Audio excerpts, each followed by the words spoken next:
നമ്മൾ ഓരോ ദിവസവും ഒരു പ്ലാൻ ഇട്ടാൽ അത് കൃത്യമായി എന്താണ് ആ പ്ലാൻ, അത് എങ്ങനെ ചെയ്യണം എന്നുള്ള ഒരു ആശയം തരുന്നു. അവിടെ എന്തെങ്കിലും തെറ്റ് സംഭവിച്ചാൽ അത് കൂടെയുള്ള ടീമിൻ്റെ കുഴപ്പമല്ല, എൻ്റെ കുറ്റമാണെന്ന് പറഞ്ഞാൽ അത് ഏറ്റെടുക്കുന്നു. പലപ്പോഴും നമുക്ക് പണനഷ്ടം വന്നപ്പോൾ ആർക്കാണ് നഷ്ടം വന്നത് അവരെ കണ്ടുപിടിച്ച് ആ പണം അവർക്ക് കൊടുക്കാനൊക്കെ കാണിക്കുന്ന ഒരു വലിയ മനസ്സ്, അത് ഞാൻ ഒരിക്കലും ഇത്രയും കാലം എൻ്റെ 17 വർഷത്തെ സർവീസിനിടയിലൊന്നും കാണാത്ത ഒരു കാര്യമാണ്.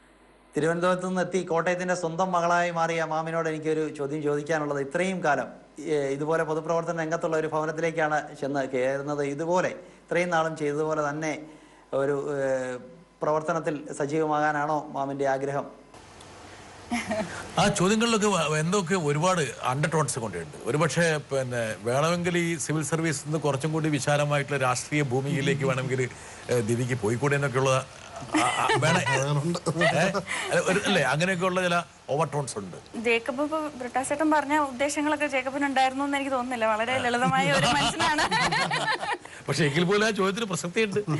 ഞാനിപ്പോ എന്റെ കർമ്മമേഖലയിൽ സംതൃപ്തയാണ്. ഒരുപാട് ജോലി ചെയ്യാനുണ്ട്. അതെ, ഒരുപാട് സംഭാവന ചെയ്യാനും ഒരുപാട് ജനങ്ങളുടെ ജീവിതത്തെ എന്താ പറയാ സ്പർശിക്കുവാനും നമുക്ക് വേണമെങ്കിൽ ചെയ്യാം, വേണ്ടെങ്കിൽ ഒന്നും ചെയ്യാതിരിക്കാം.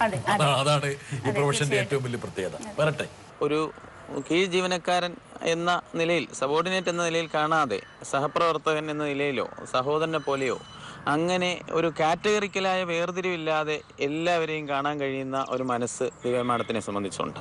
മറ്റൊന്ന്, ഏതെങ്കിലും ഒരു പ്രോജക്റ്റ് അല്ലെങ്കിൽ ഏതെങ്കിലും ഒരു ജോലി ചെയ്യുന്നുണ്ടെങ്കിൽ, ഒരു 5 പേരെ ടീമിലുണ്ടെങ്കിൽ 5 പേരിൽ ഒരാളായി നിന്ന് ആ ജോലി ചെയ്യുന്ന ഒരു മാനസികാവസ്ഥയാണുള്ളത്. ശബരി ഇൻഡയറക്റ്റ് ആയിട്ട് ഒരു പൊളിറ്റിക്കൽ പ്രോസസ്സിൽ ദിവ്യ പങ്കെടുത്തിരിക്കുകയാണ്. എന്താ കാരണം വെച്ചാല്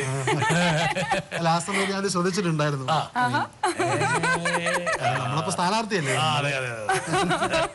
സ്ഥാനാർത്ഥി എന്നുള്ളൊരു ആംഗിളിൽ ശ്രദ്ധിച്ചിരുന്നു. വാർത്ത കാണുമ്പോൾ നല്ല പാട്ടാണ്. വേണം ദിവ്യക്ക് വേണമെങ്കിൽ 2 പേര് പാടി കൊടുക്കാൻ, നല്ല രസമുള്ളൊരു പാട്ടാണ്. മനസ്സിലെ വർണ്ണങ്ങൾക്കെല്ലാം ചിറകേകാം നിമിഷം വരവാൻ അഴകേറും നാടിൻ ചിത്രം തെളിയട്ടെ നമ്മിൽ നിന്നും. ചിറകേകാം സ്വപ്നങ്ങൾക്കും കരുത്താകും സമ്മതിദാനം നൽകാം ഓരോ ഓട്ടും കരുത്താകും സമ്മതിദാനം. മനസ്സിലെ വർണ്ണങ്ങൾക്കെല്ലാം ചിറകേകാൻ നിമിഷം വരവാൻ അഴകേറും നാടിൻ ചിത്രം തെളിയട്ടെ നമ്മിൽ നിന്നും.